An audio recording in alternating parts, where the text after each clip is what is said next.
Yeah, it's all right. I wasn't entered in the Gators anyway. Oh, okay.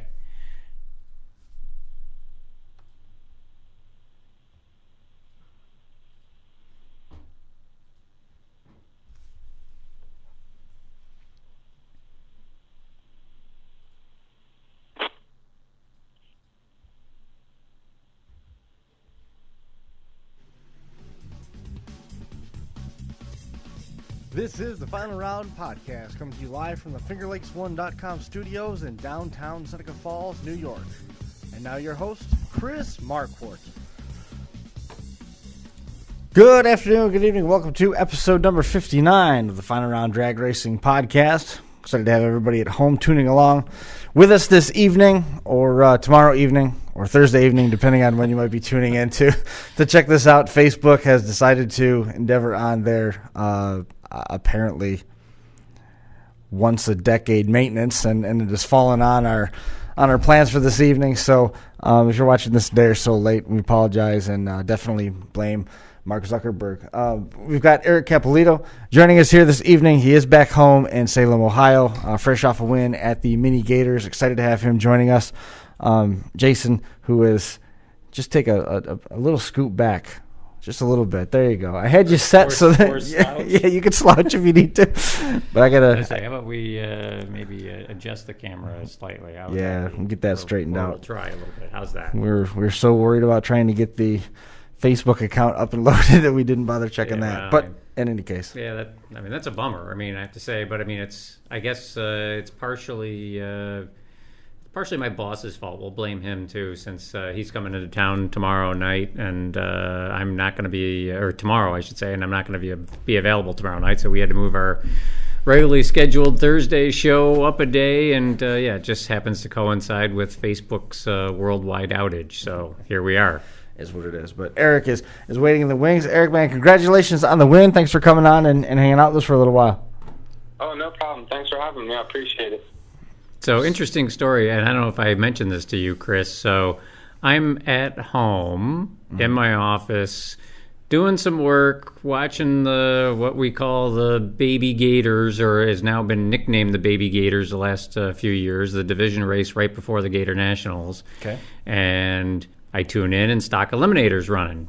And I watch Stock Eliminator finish to its to completion, and I happened to notice Eric go down the track, and I have to say that I didn't know Eric prior to watching that broadcast. But one of the things that really drew my attention to it was the fact that he runs a '96 Caprice, and I forget who he ran first round of eliminations, but it was another big car. And so, anyways, he wins first round. 15 minutes after he wins, don't I get a friend request on Facebook from Eric? And I'm like, well, that's pretty coincidental. I'm like, I was literally just watching you on the live stream. So congratulations on your round one win, and hopefully you'll keep going the rest of the way. So that's how Eric and I got introduced. We've known each other, let's call it a total of 5 days, and I figured he'd be a great, seeing some of the pictures that he posted and the results from this past weekend, he'd be a great guest to have on the show. I appreciate that. Well, I would say, so Friday, class eliminations were Friday, is that right? Yes, sir. So one of the things that I guess, and usually we get into, I guess, history and stuff like that. I guess we'll touch on that in just a bit. One of the things that I noticed about your car, Eric, so it runs J stock automatic. So what's the combination that you're running in that car to have it in that class? I mean, the car is fast. The car's really fast. Yep, it is a LT1 350. It's actually the Caprices. You could only get a cop car with the LT1 350. Other than that, all the all the other Caprices came with 265 motors. Okay. So kind of unique. You could only the cop cars came with the LT1 350. Yep. So we decided to do that just so I could go a little faster ET-wise. So how do you, like, it just jumps into my mind that you got this thing somehow at a police auction or something. No, actually, the car's originally an Impala. Okay. The Impala only fit up to K automatic. So just to move up another letter class, we like changed the grill, took off the spoiler, took off all the emblems, and just made it into Caprice.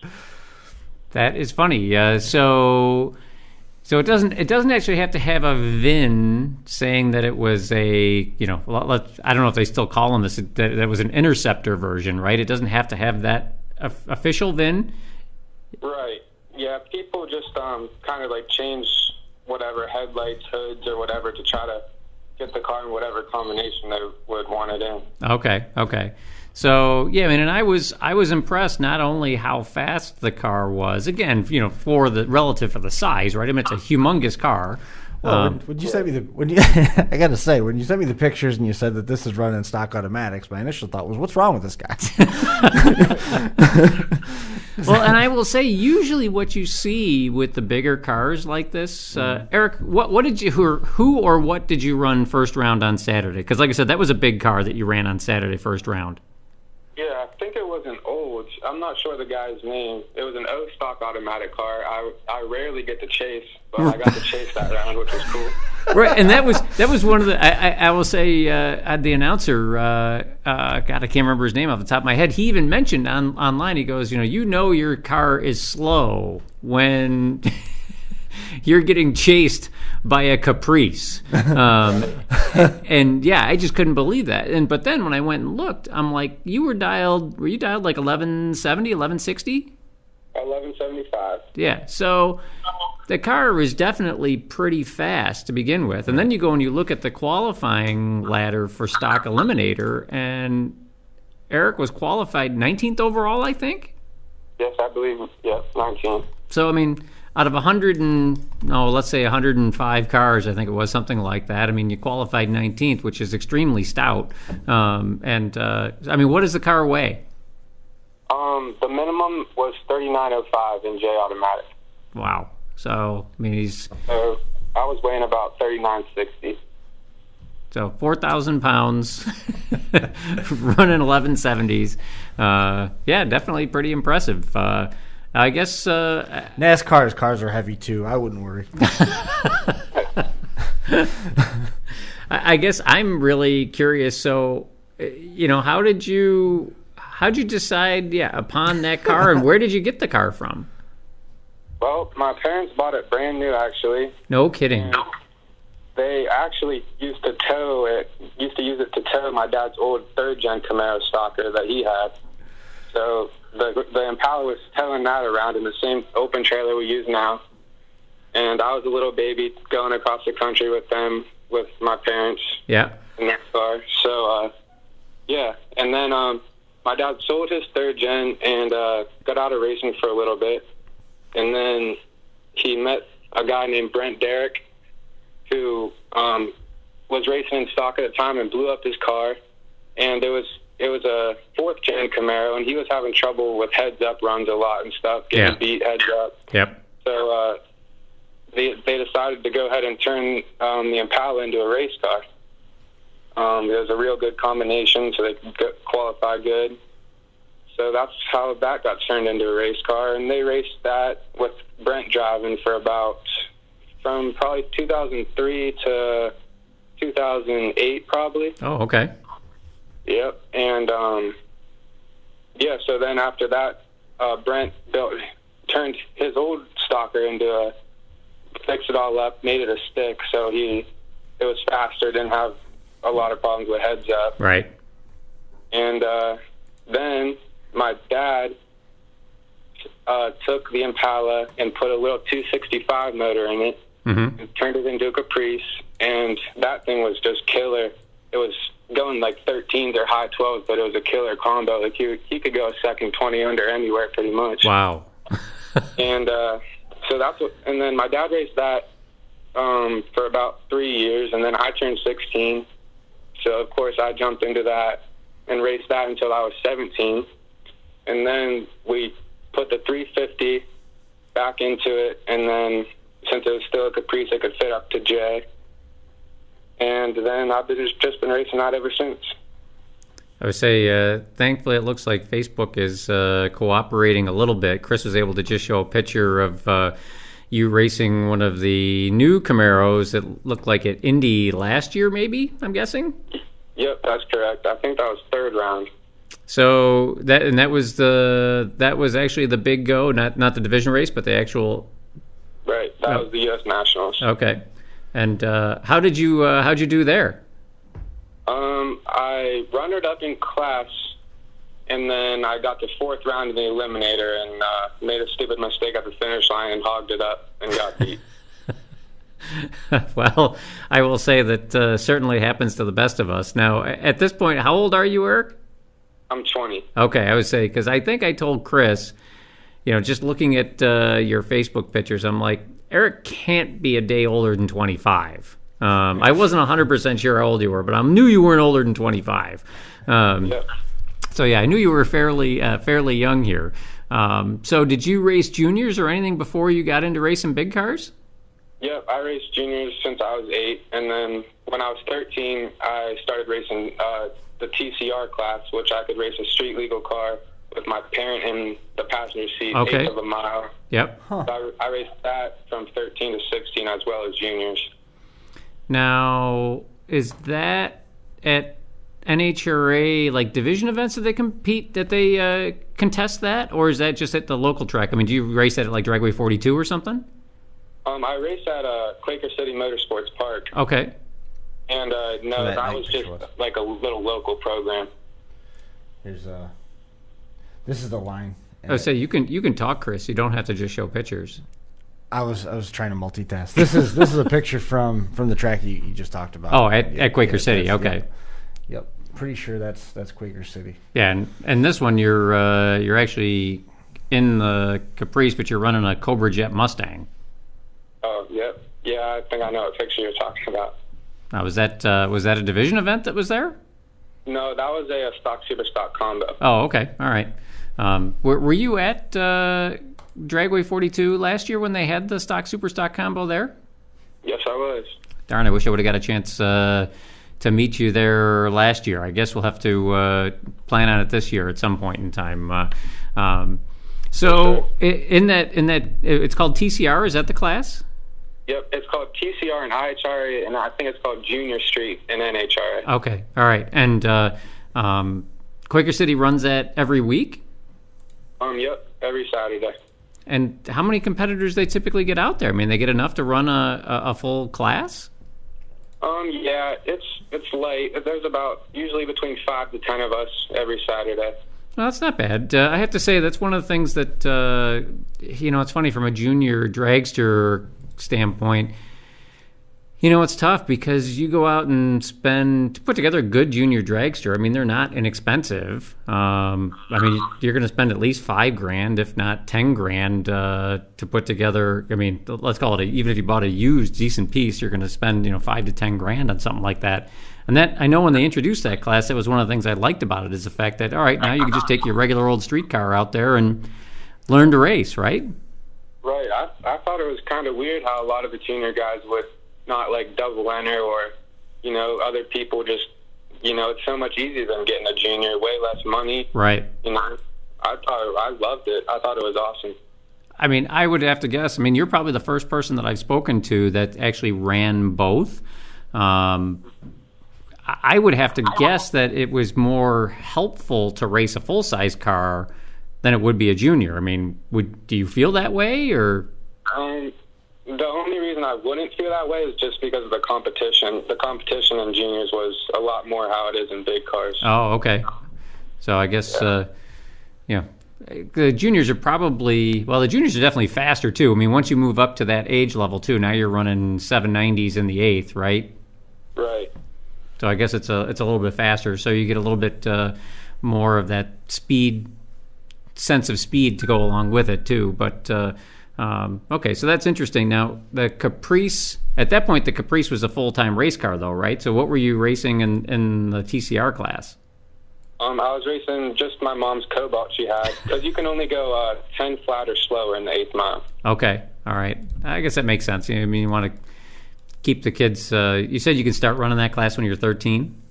Yes, sir. Yeah, so you want to keep the kids at least somewhat safe. You don't want to be going super fast, obviously, in a full-size car with only standard seat belts and stuff like that. So I guess I kind of get that. So now, right when you turned 16, is that when you hopped into the race car? Yep, I was actually a couple days before my birthday. Don't incriminate yourself. We went out to Pittsburgh, and I got to test and tune a little bit. So, yep. Well, that's cool. And so now you've been racing. So you said your dad raced before you, and he was racing in stock as well, right? Yes. And you had talked about, or you and I talked about a little bit yesterday, that your grandfather raced as well? Yep, my grandpa started racing like as soon as drag racing started coming over to the East Coast.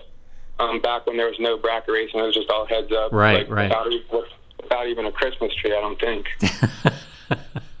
That's pretty cool. Now, how did you ever get a chance? Is your grandfather still alive, I guess? No, he passed away about 5 years ago. Okay. Did you ever get a chance to talk to him and ask him, hey, how did you get started in this? Was he just, one of those typical teenagers of the era that just was into cars, or? Exactly, just a typical teenager into cars a lot. So. And so if he started when kind of drag racing got started, that's basically, let's call it in the 50s, how long did he end up racing for? I'm not sure. 50s, 60s. I don't know about 70s, because then once my dad started racing, he kind of quit. Okay. And then, so just like my dad racing, and then he came back and bracket raced a 69 Camaro for a little bit in like the early 2000s. Oh, that's cool. That's neat. Yep. And then just quit, and then sold his car and was just chilling. I would say now when he, I guess, continued to race, I mean, did he move up in classes all along? What did he typically race?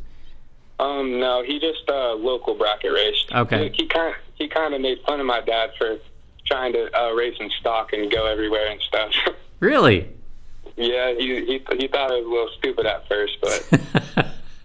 Now, when your dad started, I'm assuming that he got into it basically because his dad was into it. Did he start at the local level as well? Yep, he started at the local level, and then he just loved Stock Eliminator, just the heads up part about it, and how the cars are stock, you got to work on them. Right. He liked working on the cars. So saved up enough money to start racing stock. Now, when did your dad start racing? Do you know? Well, his first stocker was the 84 Camaro, so I believe it was probably like late 80s, early 90s. Okay. And he started racing in stock, but he was racing when he was like 16, just bracket racing anything he could. Yeah. And but I mean, stock. So I mean, has he always raced in stock then, essentially, for the most part, after he left the brackets? Yep. So I mean, it's funny because some of the guys. You could move to super stock, right? But it's like a lot of the guys really like the Stock Eliminator, and kind of stay there their entire careers. Paul Dilcher, good friend of mine. I mean, he basically just retired, and I don't know if you know Paul or not, but I mean, he basically raced his entire career in stock. It was junior stock or Stock Eliminator, and that's what he always wanted to do. And kind of like your dad, he was always liked the working on your car and trying to make your combination better and stuff like that. And that was always something he never, I will say, not that he didn't want to go faster, but going faster wasn't as important to him as, working on that combination and being able to move up the qualifying list, if you will, Yeah, that's exactly what my dad is. So with the Caprice now, so you're 20. So, I mean, we're only talking a history here of a total, let's call it racing history and Stock Eliminator for you of 4 years. When you started off, was the car as fast as it is now? No, when I started, it was like from when I was 16, it had the 265 motor in it. So I was going like low 13s, high 12s. Okay. Yep. And you can get a gauge on how fast it was if you just remember how fast it was when you were getting followed by an interceptor. That's right. It's like, wow, that cop really chased me down pretty quickly. If you found that cop was able to chase effectively, then you have a good gauge at where the car is now versus where it was way back when the smaller motor in it. Well, right? funny enough too, right? I mean, there's some good experience for you to judge the finish line being chased all the time, like he is now. Now I have to say, Eric, I mean, that's one of the things that, like you said, you don't get to chase a lot. Do you? I don't want to say that, do you like being chased, but are you completely comfortable at this point in time with, being chased by cars much quicker than you at this point? I make a lot more mistakes being chased, let's tell you that. Yeah. But, yeah, I mean, I'm pretty comfortable. I've been chased my whole life. Like, when I was 8, I started out in a 15, 16-second junior, and then all my competitors were going like 1290s because that was the fastest you could go. Yep. And then when I turned 13, I put the 15-second junior away, and my parents bought me a junior that went like 11s. Yep. So like, still, my competitors are going 790, and I'm right. 11. Yeah, I mean, we just decided. I mean, I decided too with them that instead of throwing all the money into an expensive junior, let's just save it and put some money into a big car. Yeah. Well, it's funny. I mean, that's really great experience overall, right? Because the speed difference, whether you're racing juniors or you're racing big cars, I mean, a 20-mile-an-hour speed difference is a 20-mile-an-hour speed difference. It doesn't make a difference, what size the car is.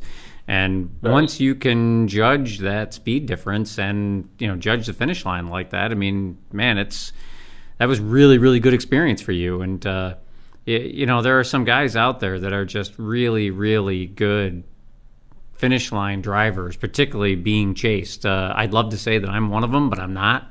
Unfortunately, like you and Super Gas, I'm typically always one of the ones being chased.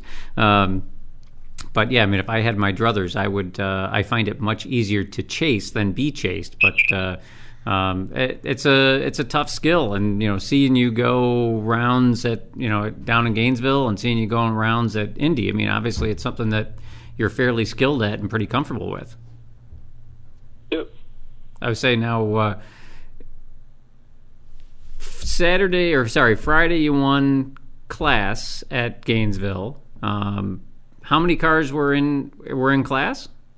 There was 3 of us. Okay. I mean, and now is Jay pretty popular? Because I remember Dan Fletcher at one point in time, I'm pretty sure with his Camaro, he was running, was it Jay? I think he was running Jay. I know later on it got quite a bit faster, but I think he might be in Stock Eliminator. He might be in C or D now, but or maybe even quicker than that. But Jay always seemed like a fairly popular combination that you're always going to have people in class. Is that what you've generally found? Yeah, it's not too popular anymore. I mean, like, I'm always getting chased, so everyone's just faster than me. There's usually about 3, 4, 5 of us at every event I go to, but nothing more than that. Well, I mean, that's obviously the trick that everybody's been trying to play in Stock Eliminator is just turn it in stock and super stock is just turn it into a bracket race. So find a class that can basically be the only one in that class, and now I don't have to ever run anybody a heads up type of competition. And I mean, obviously winning class, you would have loved to have done that on Saturday, I'm assuming. Yeah. Now, what happened? Like I said, I saw first round eliminations on Saturday. What happened the rest of the way on Saturday? I didn't see anything from there on out. Well, we actually just ran first round on Saturday, and that was it. Okay. So the rest of the race was finished on Sunday, and I got beat second round Sunday morning. Okay. Just another mistake down there. I just took too much stripe. I was 28 up front, and then I was holding about 5 just because I'm not confident enough in my car to dial it honest. Yeah. And I was running a high 9-second Copo. Yeah. And I got down there, was ripping it, and killed about 400s and took 29th out the stripe to go 6th thou under, and he was dead 9, and he was 41, I believe, up front. So So I needed to take 23 or less. I took 29. So. Close. Yeah, very close. I mean, unfortunately, it's one of those things where, yeah, just close but no cigar, you know. Yeah. But, you know, overall, I mean, judging that speed difference is going to be very, very hard to do. Exactly, and sometimes I make it harder by you know, holding and killing more, so I'm making the mile an hour difference higher, you know. Right. So now, I guess I don't understand now, was it second round that you broke? It couldn't have been second round that you broke everything, because I saw the Carnage picture. When did that happen? That was second round, right after the finish line. Really? Yep. So Chris, I'm sure right now is trying. There's the picture of the transmission case.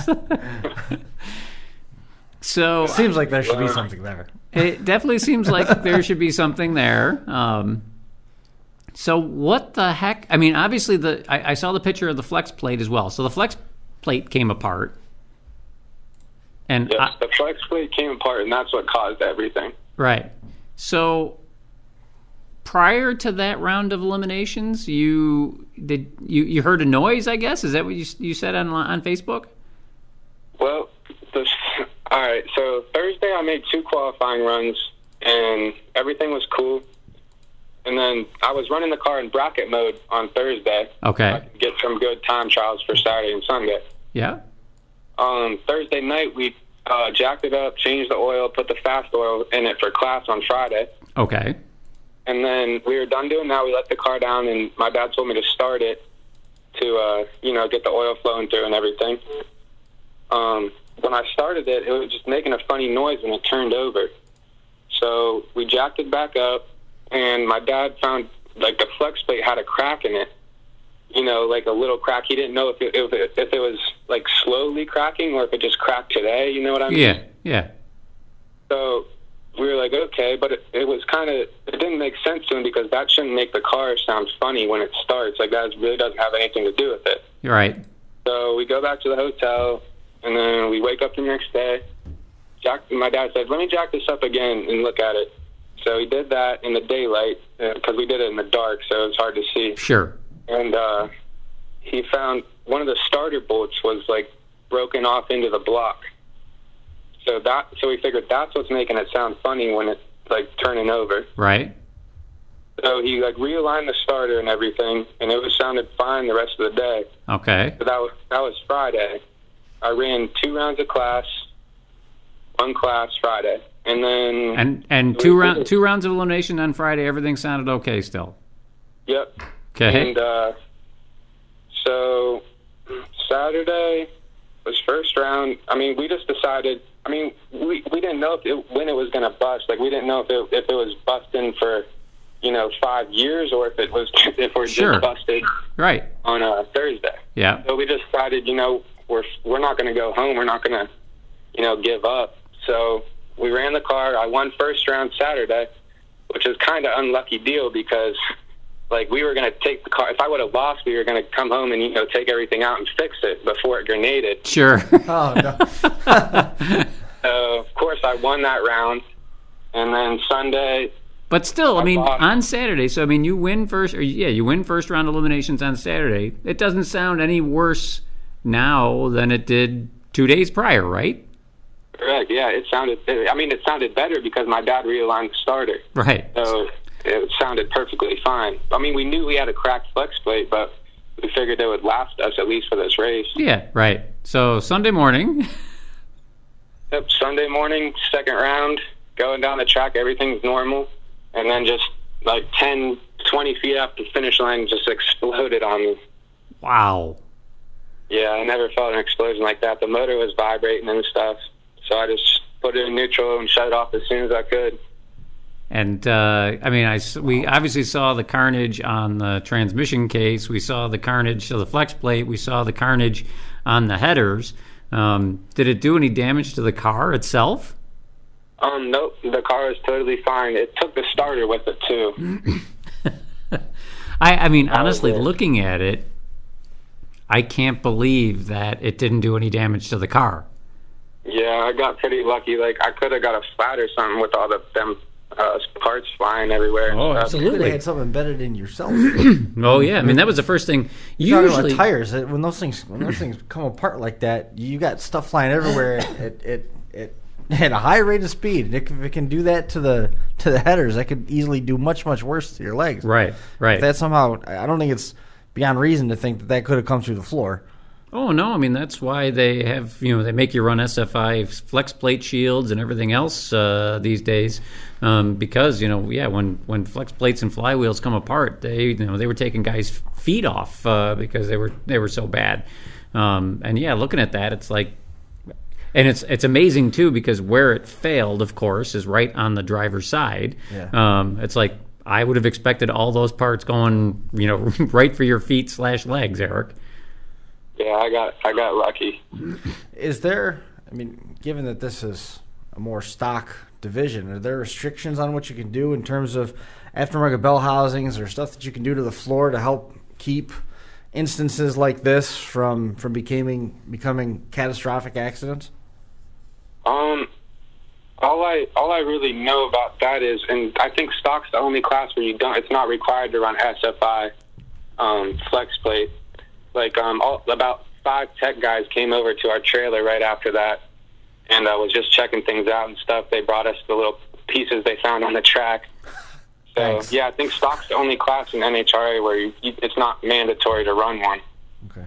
I would say you realize you're going to have about, probably 200 racers that are going to be showing up at your house with torches and pitchforks because NHRA is going to institute the new SFI requirement rule for flex plates, right? Right. But yeah, clearly, you look at that.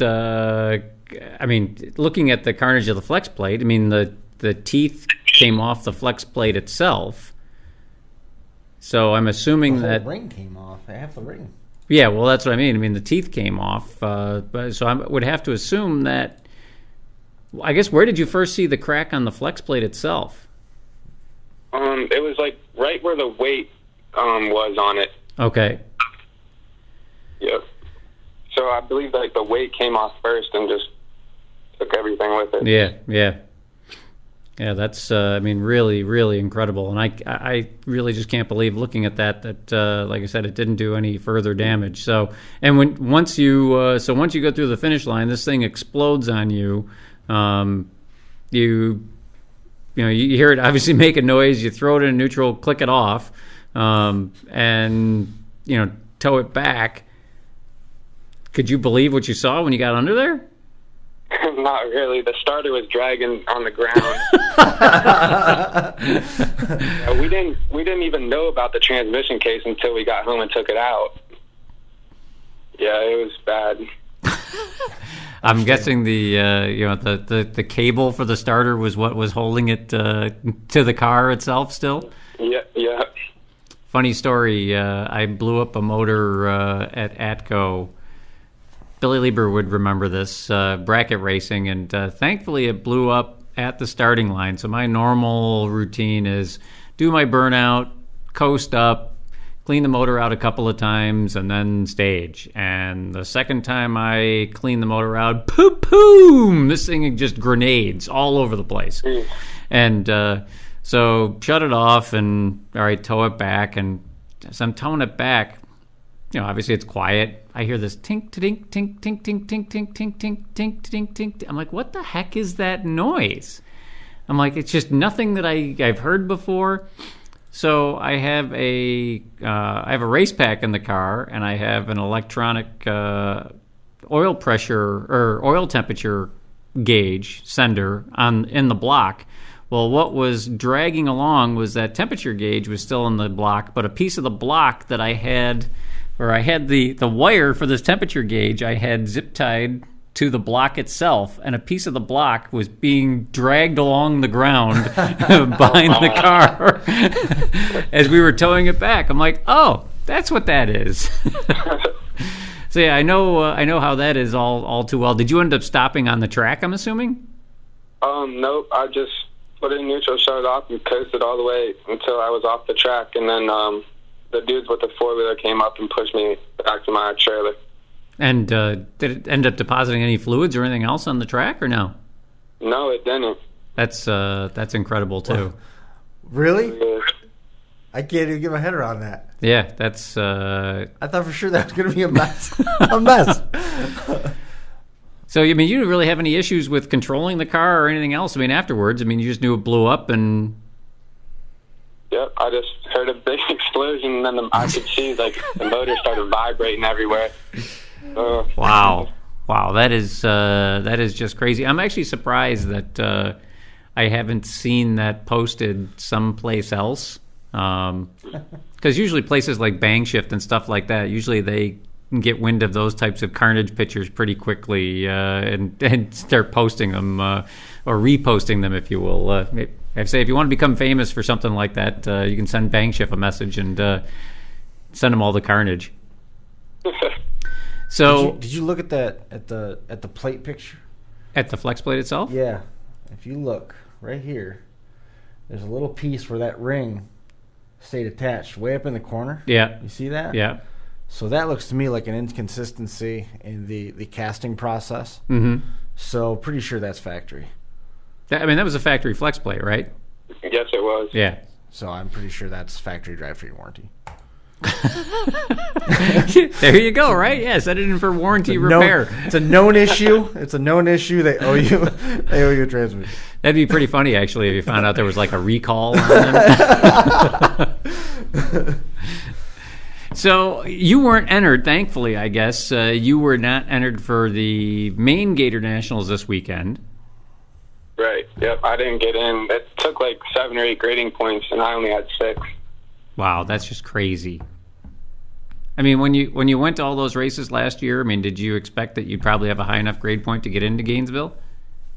I mean, I wasn't really too concerned about it, honestly. Like last year, I honestly had a really bad year last year. We had problems with the car. Had like 2 different divisionals I went to, so I mean, 2 first-round losses right there. Yeah. And then we kind of gave up towards the end of the year and I just raced around here. So last year wasn't too pretty. Well, I have to say, I feel your pain because, yeah, I know how that is. Last 2 years have been a bit of a struggle for myself as well, so I can definitely empathize with the, all right, you know what? We could go racing this weekend, but I'd really rather not just go to the track and bang my head against the wall, so let's just go drink beer instead. I felt that last year, too. So when you went down to Florida, so did you go down just for the Baby Gators then, or did you go down and race some of the other division events that were down there, too? My dad raced at South Georgia like 2 weeks before the Baby Gators. Okay. And he came home from South Georgia and was like, man, I suck. I don't like driving. I need you there. So I was like, all right, that's cool with me. And then, so me and him just went down for the Baby Gators, and that was it. Okay. Now, I guess the plan, well, I guess what was the plan for 2019? I mean, was it going to be your dad was going to race more, or were you guys going to basically just split driving duties, or? Nope, it was just going to be me. He just wanted, he likes going down south, and okay. I was working up here, so, I mean, he figured he would go down, get some races in. If he did well, he would keep racing, but sure. He went out the second round, so could drive at the Baby Gators, so that would be one of my outside divisionals. I just plan on running 8 divisionals and 6 nationals if I'm still, in the hunt towards the end of the year, yep. Which I plan to be. Right. And that's really my plans. Other than that, on my weekends where I'm not traveling, just racing around here, I'm going to one big money bracket race in Memphis. That's Memorial Day weekend. Okay. I would say, did you try to get into the fall fling? No, I didn't try to get in. I need to work on my skills before I try to jump with the big dogs. Well, I will say that, so my good buddy Billy Lieber, he called me the night before registration opened, and he's like, oh, so what are you doing tomorrow? I'm like, I don't know why. I got some appointments to run to. He's like, well, you can be busy at noon. I'm like, well, I got an appointment at a customer. He's like, well, you should try and get into the fall fling. I'm like, all right, that sounds like fun. Maybe I'll try and do that. So He's blowing my phone up at, I don't know, I'm going to say 10 minutes to noon. Of course, I'm still with the customer, so I can't answer the phone. I get out of the customer appointment. I get in the car. It's 12:03. I call him up and I say, okay, so, what's going on? He's like, well, did you register for the fall fling? I'm like, no, I just got on my customer. He's like, oh, I was calling to remind you, but it's too late now. I'm like, Yeah. they were taking 300, supposedly they were going to take 380 entries, Chris. Okay. Yep. In 2.5 minutes. Was this my cue to get the calculator out? No. In 2.5 minutes, the computer never shut down entries like it was supposed to.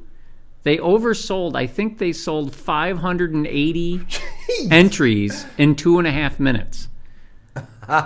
So yeah, at 3 minutes after 12, I'm talking to Billy about going to the fall fling. All the rest of it, he's like, oh yeah, don't bother. It's already sold out. There's 100+ wait list. So what they ended up doing is, and they're still oversold. So you could double enter in those races. Right. They had like 100 and I'm going to say 110. They had like 110 guys that had double entered, and they called each and every one of them up and said, we're going to eliminate double entries so that we can get closer to the 380 that we told people we were going to have. Right. Now they're still over, but at that point, they were just trying to make the best of a bad situation. It wasn't really their fault. I mean, I guess it kind of is. I mean, yeah, you could say, all right, well, the computer system, all the rest of it. But, and, the Peter Beyond. I'll tell you what, with that whole it's not their fault, it is their fault argument. We've been in a situation like that where it's supposed to shut off after X number are sold. Yeah. But there's so many clicks being hit in the same small snippet of time. Right. Where you've got the opposite of the Three Stooges effect, where instead of everybody trying to get through the door at one time and they're only filed through one at a time, they all get through the door at once. And it operates the way that it's supposed to, but you've got so many people interested in it that you end up having an oversold situation. That's so crazy, though, to oversell by 150, I guess, would be a better ballpark even than 100. Yeah. And again, calling those other guys those other folks that wanted to, because they could have been, hey, the first 380 entries get in. That's right. Is what it is. That's right. They went the extra mile and called those guys today. We're gonna back that down and you're not gonna be able to double enter. How does that change your preparation for that? Because you don't have a backup to fall on. And what does that make buybacks like?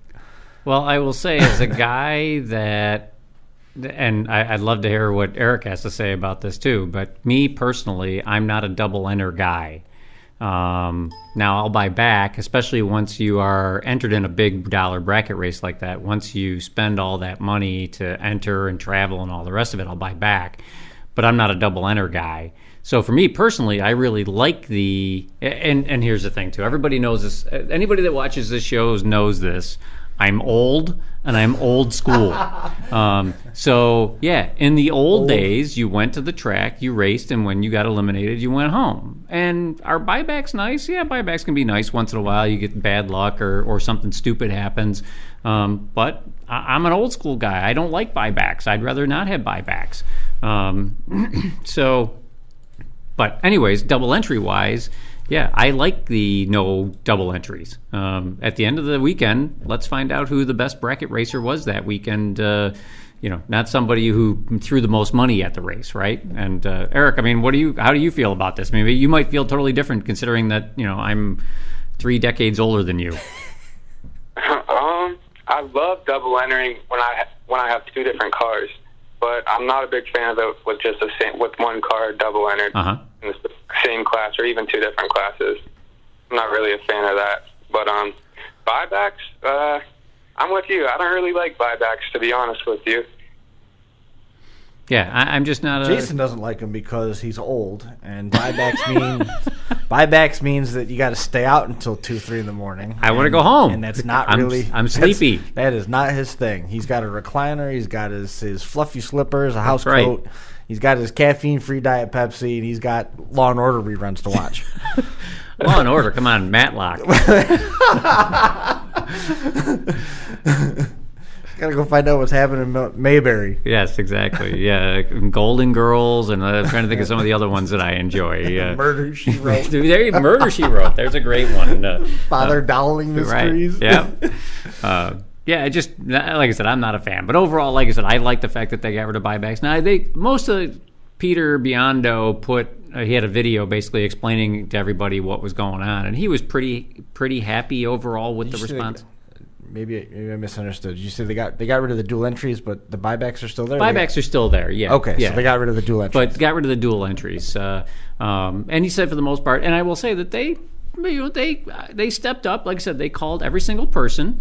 They bought everyone that double entered a $25 gift card. I think it was to Chili's or Outback or something like that. Basically saying, "Hey, we're sorry, right? Here's a little token of our appreciation, for the trouble, all the rest of it," which they didn't have to do. I mean, that was nice of them to do.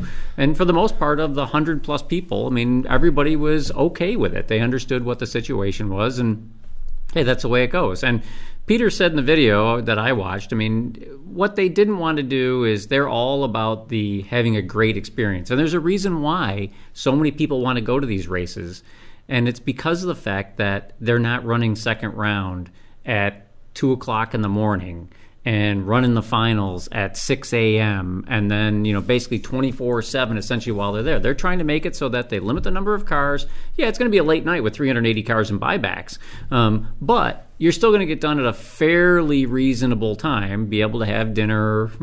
If you win, I mean, you're winning $500,000. Who cares if you're up all night? Yeah, that's a fair trade. Yeah, that's a fair trade, right? But yeah, they're not about basically just pushing cars down the track. So that they didn't want to do a race with 600 entries because they knew it wasn't going to be the same experience for everybody. Just to be clear, Eric, just so you know, that if Jason was told that if he stayed up until 3 in the morning, he would get $500,000, he would pass. He would be in bed at 11 o'clock. He would not stay up to that hour. Don't let him fool you. I don't know if I've left a race when second round was dragging on, but I mean, last year, the very first TNT race, it rained, and that's right. At our local track, Eric, we don't have any rain equipment other than a sweeper. So, yeah, it rained, and first round basically was dragging on. I'm like, it's going to be hours before first round runs, and they didn't end up running first round until I think it was 10 o'clock. I was going to say 9. It was late. At 6 o'clock in the evening, we packed up and left. I was still in. I'm like, I'm not hanging around here because the weather still was iffy, and I'm like, you know what? I don't want to be racing until 3 o'clock in the morning. I don't. Right. Now, if it was the U.S. Nationals and, yeah, I was waiting around for the finals, yeah, I would have waited around for the finals of the U.S. Nationals. But for first round of my local bracket race, nah. I'll be here next weekend. See you guys. You can have my $50. But that sounds like something my father would do. That's right. That's something your father would do. That's not something that you would do, though, because I know how you young guys are, because I was one of you at one point in time. And when I was back your age... You have more in common with his grandfather than you have with him. That's probably true. Back when I was Eric's age, I mean, yeah, drag racing was everything to me, and you couldn't tear me away from the drag strip. So that's a huge aside. I mean, so Eric, you had mentioned that. So what's the big bracket race that you are going to at Memphis? Is it one of the SFG races? No, it's Britt Cummings is putting it on. I think it's called the Great American Bracket Race. Okay. They got the Dream Team deal there. I don't know if you heard about that. Is that where they take one guy from every state type of thing in different classes? No, that's the all-state race. Okay. But the Dream Team is there's like a team of 5 racers, so a team of 5, and then your team of 5 goes up against another team of 5, and it's like the best of 3. Okay. So the best of 3 out of 5 moves on to the next round. I ran that last year. We're bringing back the same team for some redemption because we lost first round, and the team that beat us eventually won the whole thing. So. Oh, no kidding. Yeah, we need some redemption. So, are you the team captain? No, Jeff Lambert is our team captain. Okay, so who are the guys on your team? It's me, Jeff Lambert, No Martinez. He's from South Texas. Brandon Fanasteel. He's from Kansas. and Luke Siebert from Siebert Performance. He's also from Kansas, I believe, too. Wow. So, I mean, yeah, you guys are coming from all over to convene in Kansas. How did you end up, I guess, on this team to begin with guys from all over the country? Well, I was a part of This Is Bracket Racing Elite last year. Okay. And they had a vote. All the members voted for 5 foot brake people and 5 top ball people to go represent the team in Memphis. So I ended up getting in on the foot brake side along with all them guys. So we met up in Memphis last year for the first time, and we just all really clicked, really got along. It was a blast. So I'm no longer a member of Elite, but we're still all going to get together and meet in Memphis. I would say it's interesting that you mentioned that, because I guess it's somewhat of a nice segue. We don't have an exact date, but I did get Luke Bagacki to agree to being our guest on our next show. Unfortunately, now I found out that we had an exact date. Yeah, we had an exact date. We actually have an exact date every 2 weeks. It's yes, every other Thursday. However, life gets in the way. And Jason, particularly with Jason, while he knows that there's a calendar, yeah, doesn't own one. Yes, and I don't write anything down, and I don't think that rules pertain to me. And so Luke is actually going to be our guest on the next show. I got to talk to him now about rescheduling to potentially another date. But this is Bracket Racing Elite. So how did that vote work? It was just all people that were inside that were members of Elite that voted on this? Correct, yeah. And I guess, what if you would not have been voted in at that point in time? Would you?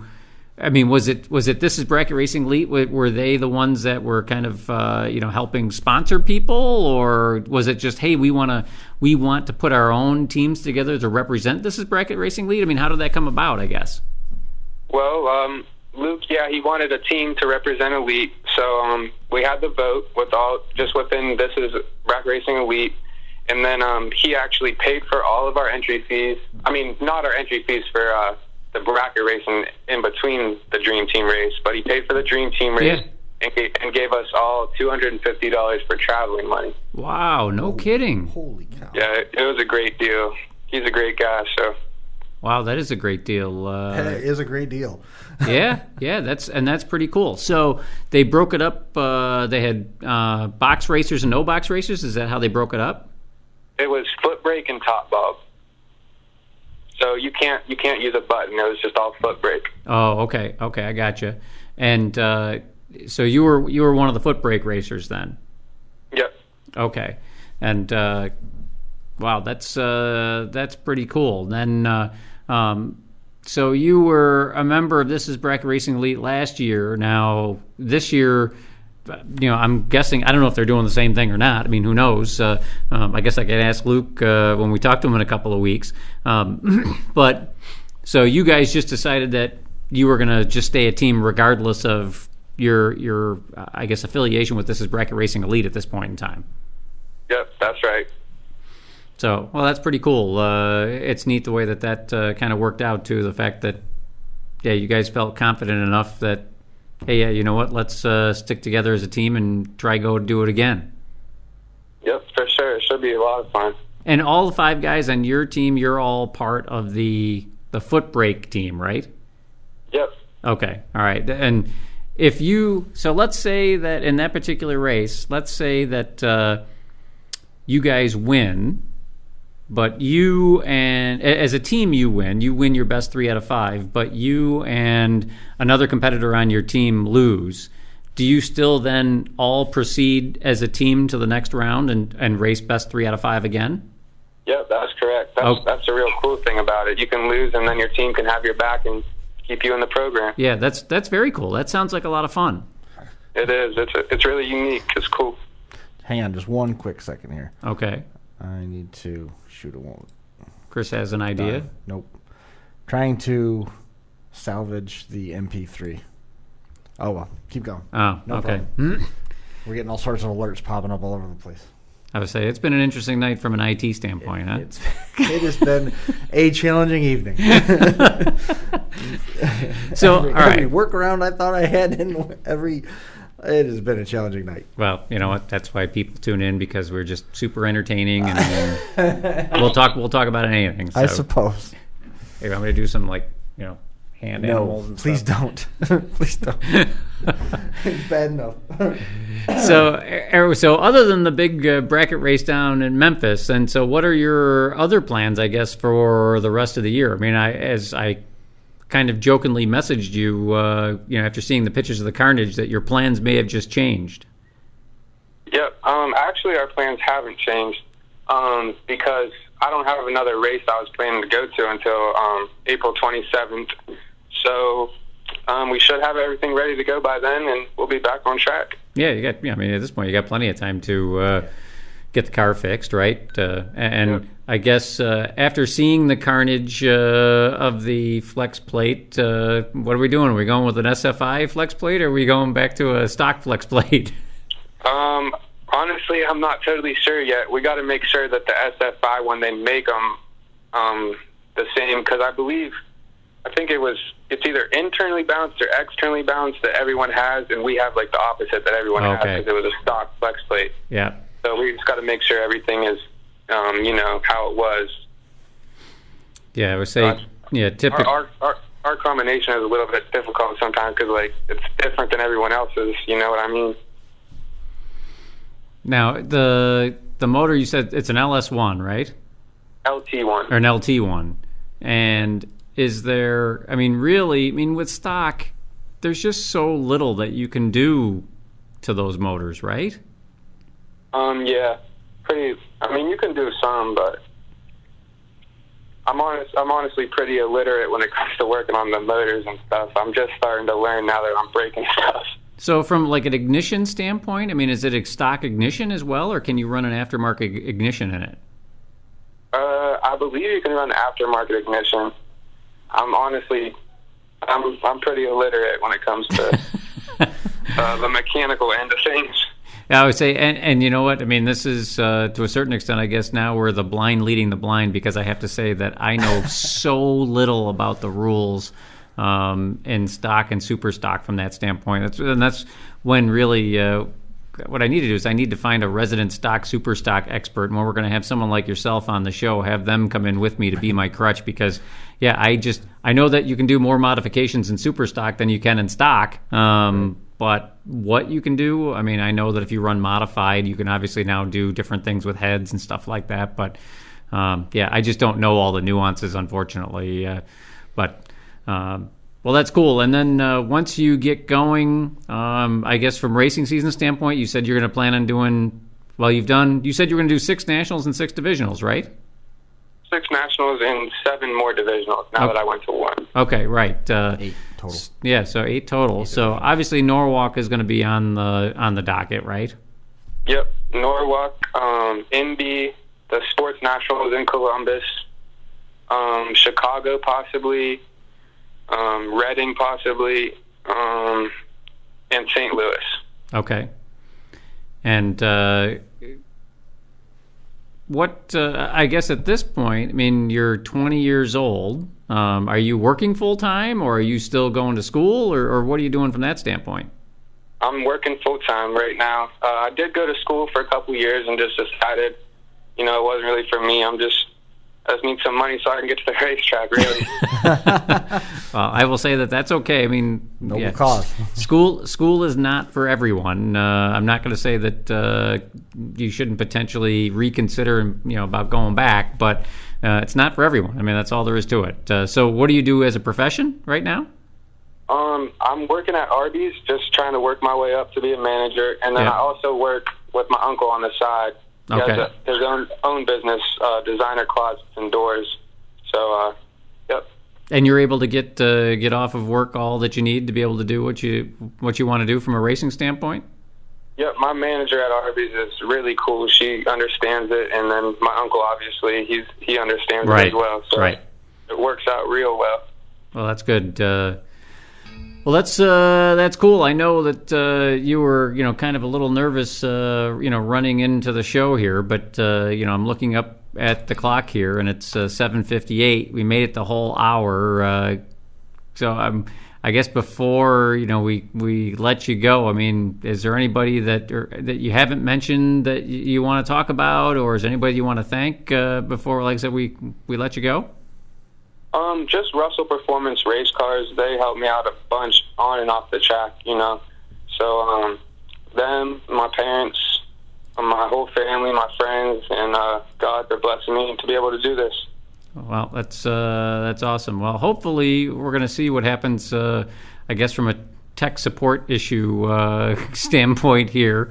But hopefully everybody that tuned in, was able to tune in tonight, find the link one way or another, either whether it's through Finger Lakes One TV. But we're going to see if we can get this posted. But certainly appreciate you joining us tonight, and definitely would like to catch up with you later in the year and see how everything worked out for you.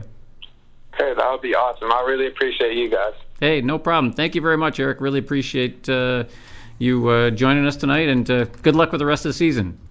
Thank you. Appreciate you. All right. Thanks for coming on. Thanks, Eric. We'll see you later. Eric Campolito. Good to see him. We went about 4 minutes too long on the MP3. Ran out of space. So that just fell apart. Perfect. Could not be better. All right. So we'll go from there. That's going to do it for us here. Hold your breath, because now we've got this failing. All right. Looks like we'll at least be able to salvage that part of it. So, well then. I'm at a loss. Hey, I guess that's going to do it for this one. Episode number 59. If anybody ever sees this one, God love you. That's going to do it for us here at the North Park Building in Academy Square. Thanks to Eric Campolito for coming on and hanging out with us for a little while. That's going to do it for us here.